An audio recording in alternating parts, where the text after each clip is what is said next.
thought for today is, the truth shall set you free, except on Facebook, where it will get you 30 days in Facebook jail. Today we have the conversion and the call of St. Peter. This is from Luke chapter 5. St. Luke's gospel is called the Gospel of Mercy. Here we have Jesus really bringing about the conversion of St. Peter and then calling him to become a fisher of men. What a powerful story. First we have Jesus preaching on the lakeshore, and the crowd is listening to him with such great interest and zeal that they begin to keep walking closer and closer to Jesus. He's standing on the shore. He's really backing up into the water. And so he sees two boats there, and he just decides to get into one of them belonging to St. Peter. And then he begins to preach out of that boat.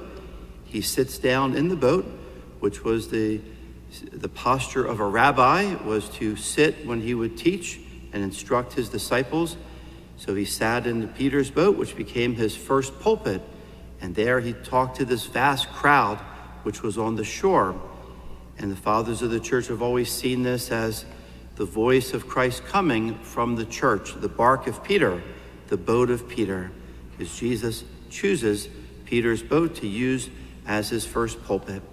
And he teaches the vast crowds, and then he turns to Simon Peter and his brother Andrew, and of course there's also James and John in the other boat, and they had just come in from all night fishing and had caught nothing.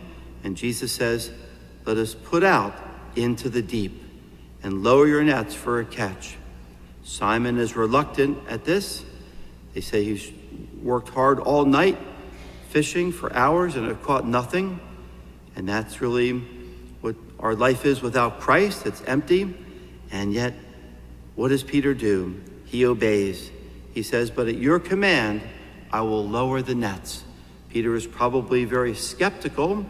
He probably thought, what does this carpenter know about fishing? He wants to fish here in the morning when the sun's coming up, but the water's getting warmer. The fish would be really unobtainable. And yet, notice he obeys. He listens to the voice of Christ. And even though he's probably skeptical, he obeys. So they go out, they cast the net. The net is miraculously filled with so many fish that the nets were tearing. And so St. Peter has to yell to James and John to get the other boat out here. And then the four of them are able to pull this net into their boat, and they fill both boats with the fish so that the boats are overflowing, in danger of sinking. One of the great episodes of The Chosen in the first season is this episode where St. Peter has been struggling. He's behind on his taxes to the Roman government, to Matthew the tax collector, and yet it's this catch of fish where he's able to pay off his debts, and it really brings about his great conversion. That's such a wonderful episode of The Chosen. And so we see that both boats are filled, and again, the fathers of the church see the two boats being filled as the Catholic Church being the East and the West, the Roman Rite and the Eastern Rite of the Catholic Church, that both boats were filled. And so this was a future prediction of the growth of the church, but also it says the boats were in danger of sinking, that the church will always be persecuted, always be under attack, and always be in danger of sinking, but it will not. It'll last until the end of time. This event, Simon Peter realizes, is a miraculous event. And he's filled with this illumination of conscience. His soul is illuminated of that this is a miracle. And St. Peter realizes his sinfulness and says, depart from me, Lord, for I am a sinful man. So Peter realizes his sinfulness. He sees himself as God sees him. It says, for astonishment at the catch of fish seized him as well as those who were with him. This miracle got his attention.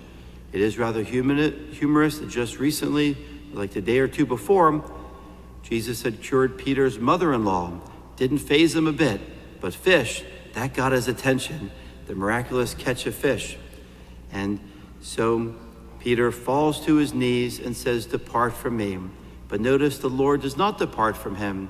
He stays with him. Despite Peter's sinfulness and unworthiness, Jesus will still call him. So we have here the conversion of Peter and the call of St. Peter. And he says to him, do not be afraid. From now on, you'll be catching men. You'll become a fisher of souls. Do not be afraid. That phrase is found 365 times in the Bible, once for every day of the year. So every day, Jesus tells us, be not afraid. And from now on, you'll have a mission to bring souls to Christ, to catch men. Instead of catching fish, you'll be bringing in souls for the kingdom. And it says, when they heard this, they left everything. They left their boat, they left to catch a fish, everything, and followed Jesus. So what a beautiful story we have of God's mercy. Despite Simon's unworthiness, he calls him to be an apostle. And St. Peter would eventually bring in the catch of fish. On Pentecost, 3,000 souls on his first day of preaching. So this is such a great lesson for all of us, that every one of us is called to become a fisher of men, to help catch souls for the kingdom of God. Today is September 7th, the 102nd anniversary of the founding of the Legion of Mary. September 7th, 1921. So today we also pray for the growth of that beautiful organization, the Legion of Mary, which helps us to grow in holiness and to catch souls for the kingdom of God.